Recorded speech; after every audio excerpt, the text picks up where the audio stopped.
The Falcons are hiring Jeff Ulbrich to be their next defensive coordinator. So we're going to break it down from another alleyway because I am out and about tonight, but I still wanted to get a video out for this defensive coordinator hire as Ulbrich comes back to Atlanta. He was the Jets defensive coordinator for the last couple of seasons. He was their interim head coach for the second half of the 2024 season. My instant reaction to this hire is I like the hire. I am a little curious about the process, though. So let's start the process, and then we'll talk more about Ulbrich as a candidate and whatnot. It seems a little rushed, dare I say. They were interviewing Matt Eberflus today, according to reports, the former Bears head coach. I did not expect a hire to be made so quickly. They had interviewed 5-6 candidates at this point, and I thought maybe it kind of goes over the weekend, think it all over, make a decision Monday, Tuesday, kind of Wednesday at the latest. Ultimately, Raheem Morris went with someone who he has worked with before, which isn't a bad thing, but that was somewhat of the issue with Jimmy Lake, right? Where he hired someone who he was familiar with. He hired a friend of his and someone he worked with at the Rams, and now he's more or less repeating the same process, and that was kind of the issue with Jimmy Lake was he probably didn't bring on the best candidate. I think we can all agree for DC. He went with someone who he has worked with before. And I'm not trying to knock Ulbrich as a candidate, but I do wish this process took a little bit longer and it wasn't someone where they jumped to a decision and conclusion on that probably benefited from just knowing Raheem Morris when they overlap. So let's talk about Ulbrich as a candidate. So he was the Falcons linebackers coach from 2015 to 2019. Before that, he played in the NFL, by the way, if you don't know, as a linebacker for the Niners.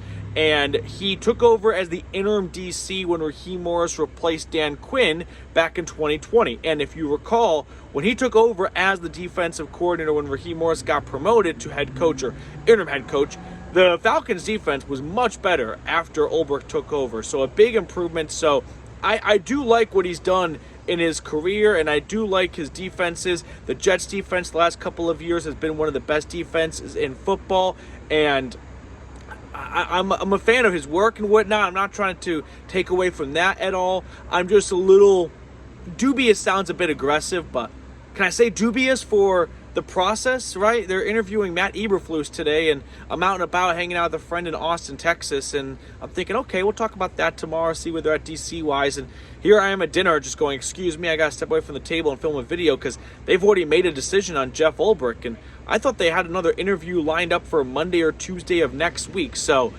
I wouldn't say jump the gun here, but they were in a little bit of a rush, and if things don't go well with Ulbrich, just like how things didn't go well with Jimmy Lake, I think it's fair to be critical of the process that has gone into some of these coordinator hires. But that's down the road. I'm not trying to be a rain cloud. I'm just trying to look at it from all angles here. So going back to his defenses, though, and what to kind of expect out of an Ulbrich defense, well, for one, he was a linebacker, and a very good linebacker, and he's gotten great linebacker play, from his players. Deion Jones with the Falcons, Devondre Campbell along with Deion Jones in Atlanta, goes over to New York with the Jets. C.J. Mosley, he comes over from Baltimore. He does some great play for him with the Jets, and there's been a handful of other good players under him. So I like the product that he has put on the field defensively between his time in Atlanta briefly as a position coach, and an interim DC, and then as the Jets defensive coordinator, where I think learning from Robert Saleh is an awesome experience. I had to imagine that he picked up a lot of good tricks of the trade, and I think this defense is going to be better than it was under Jimmy Lake. And obviously, that's step number one is if you're going to fire the coordinator, the next guy better be better. And the bar is not super high, but if you're Raheem Morris, you're probably kind of thinking to yourself, step one was hire a coordinator who could just do the job itself, because for the second half of 2024, Morris was a head coach and a DC. After the bye week, he took over the defense more or less himself because it was awful beforehand. It had 10 sacks through 11 games. So with that being said, let's talk about the pass rush, because it was one of the worst, obviously, if not the worst in the NFL.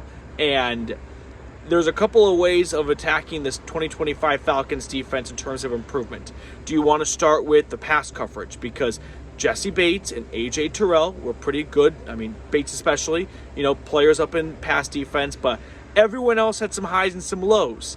And it led to the Falcons defense being dead last in opposing quarterback completion percentage, opposing quarterbacks passing touchdowns. They were one of the worst pass rushes in football, 31 sacks. So the question kind of becomes, where do you want to begin to fix the defense? Do you want to start in the coverage area, in the secondary, or do you want to start up front with the pass rush?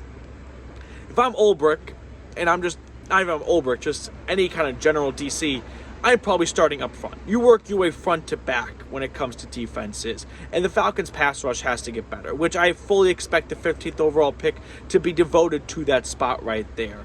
And Ulbrich is going to have a say in terms of where they want to go a little bit. As for the linebackers specifically, Troy Anderson needs to stay healthy, and that's something that no defensive coordinator can likely control, but he's got some good chess pieces to work with. Caden Ellis is awesome. I think rookie J.D. Bertrand, outside of Michael Penix for the last couple of weeks of the season, was the best rookie of the entire draft class. He was seeing the most snaps compared to Rook or Brandon Dorlus or anyone else for that matter.